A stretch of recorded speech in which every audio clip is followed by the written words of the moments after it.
Hi and welcome back. So in the previous video, we set out to do a comparison of monopoly and imperfect competition with perfect competition. So after covering the comparison between monopoly and perfect competition, in this video we are going to look at the remaining market structure and compare them against the perfect competition, that is monopolistic competition and oligopoly. So looking at the monopolistic competition. So between the extreme of pure monopoly and perfect competition, there is a range of actual market structures. Some industries, like the bricks manufacturing industry, consist of a few large firms and a large number of small firms. Other industries, like motor manufacturing industries, consist of only a few large firms. So in some industries, like clothing industry, for instance, there are many firms producing a variety of similar products. In other industries, also, such as cement industry, a few large firms produce virtually identical product.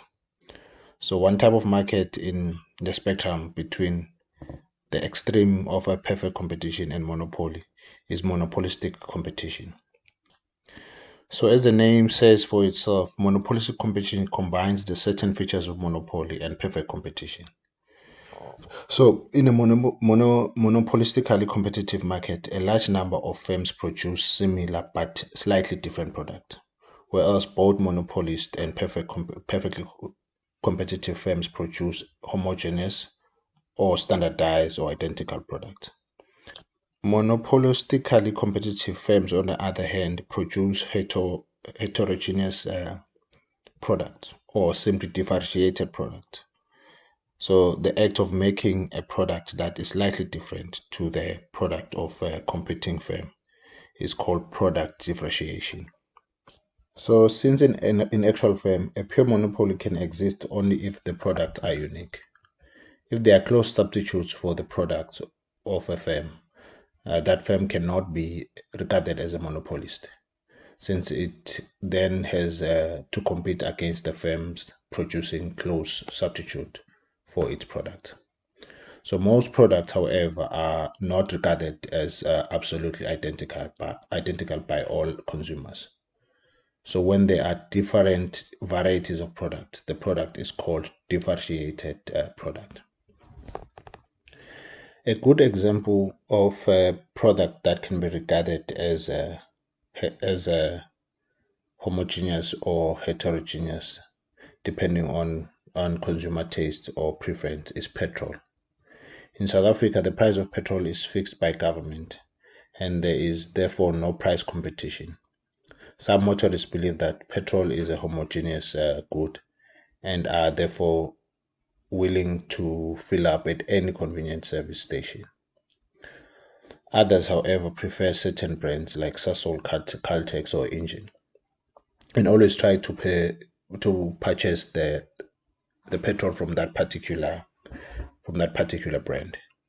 So the example of a petrol also illustrates certain elements of non-pricing competition. So for the motorists who believe that all brands are identical, a convenient location is probably the most important determinant of his or her choice of a filling station.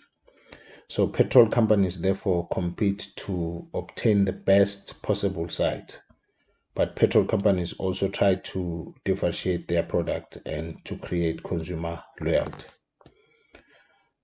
They therefore spend large amounts of time on research, developing and advertising additives that can enhance the performance of the petrol-driven engines.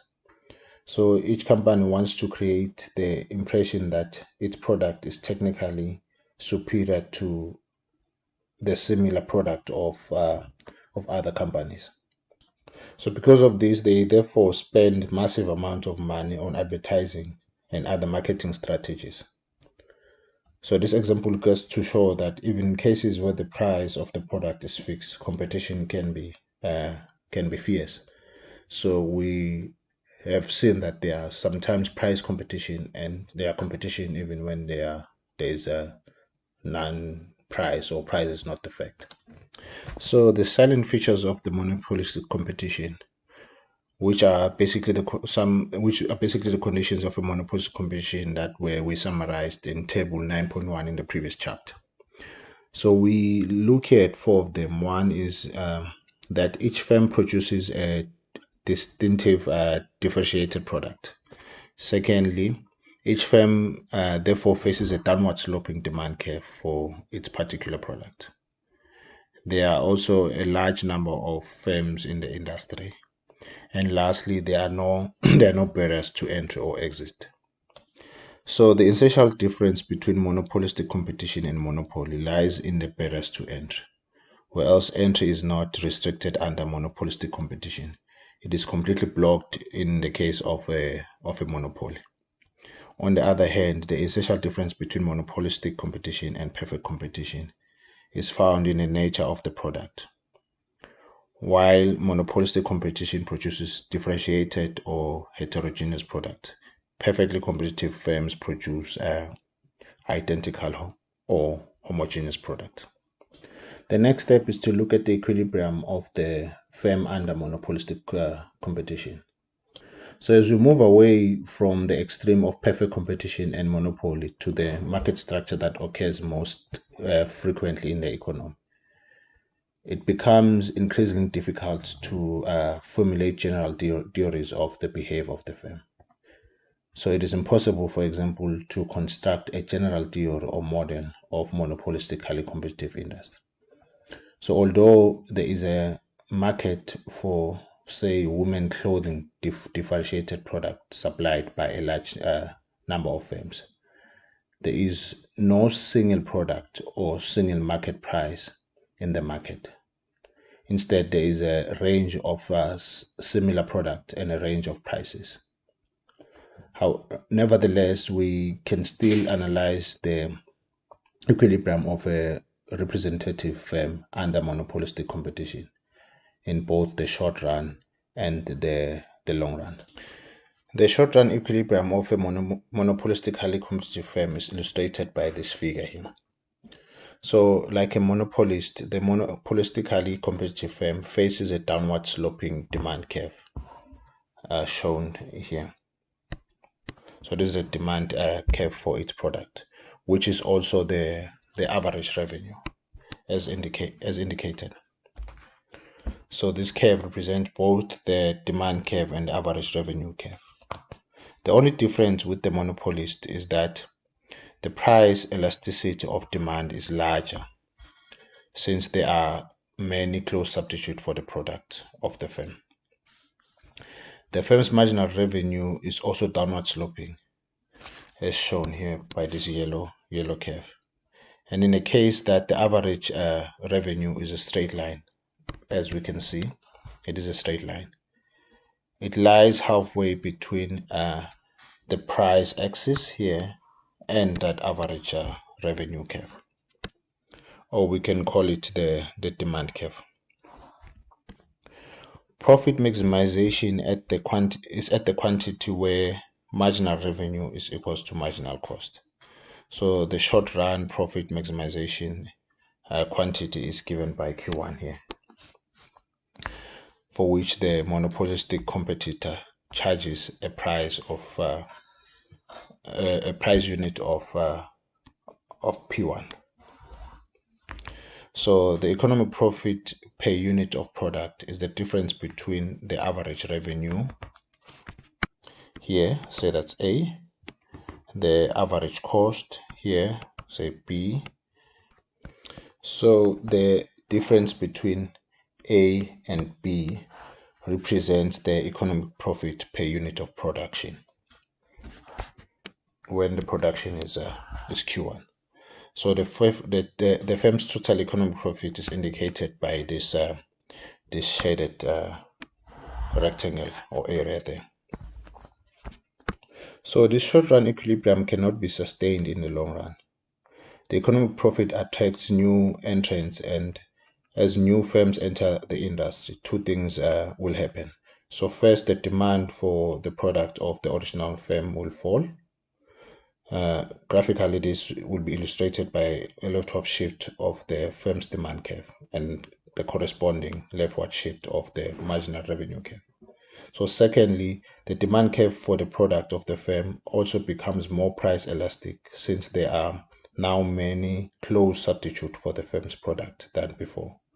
This process will continue until all the economic profits have been eliminated and there are no further entry into the market. The long-run equilibrium of the monopolistic competitive firm is illustrated by this figure here, figure 10.3b.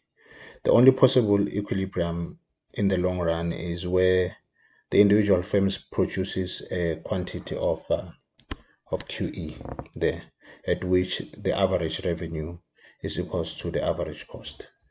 That is at E. So in that case, economic profit is 0 and the only normal profit is earned. So graphically, this is indicated by the position where the marginal revenue is equals to the marginal cost, and average revenue is also equals to average cost here. So at QE, this implies that the average revenue must be a tangent to the average cost. As you can see here, they are touching there. So in respect to the long run profit position of the firm operating in a monopolistically competitive market, is the same as that of a firm operating under conditions of a perfect competition.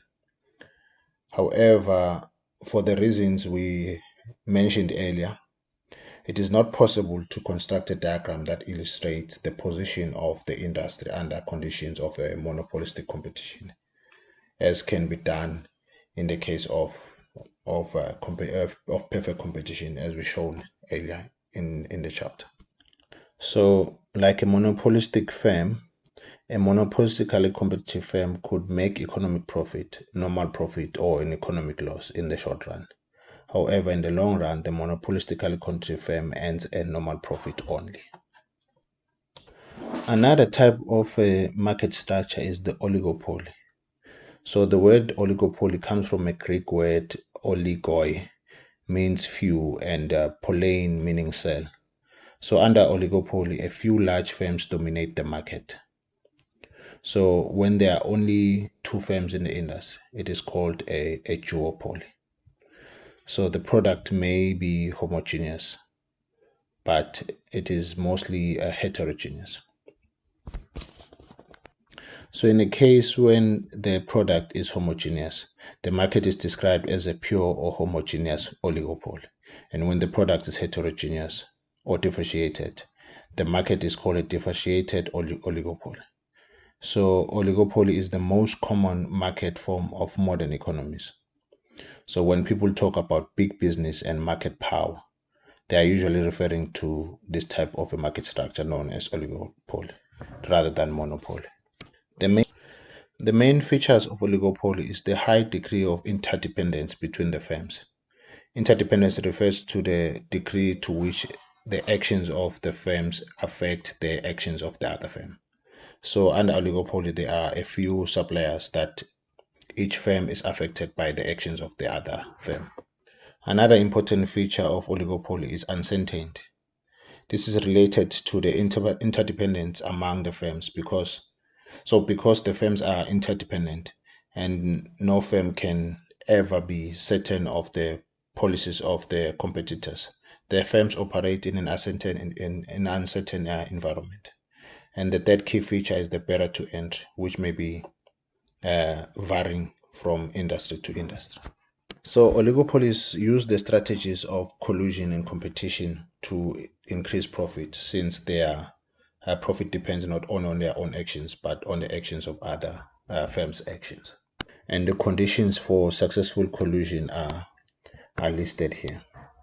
And because of the firm interdependence and rivalry, the general behavior of oligopoly cannot be predicted, and therefore there is no general theory of oligopoly. And lastly, when oligopolies compete, it's often in the form of non-pricing competition, such as product development, advertising, and other forms of marketing.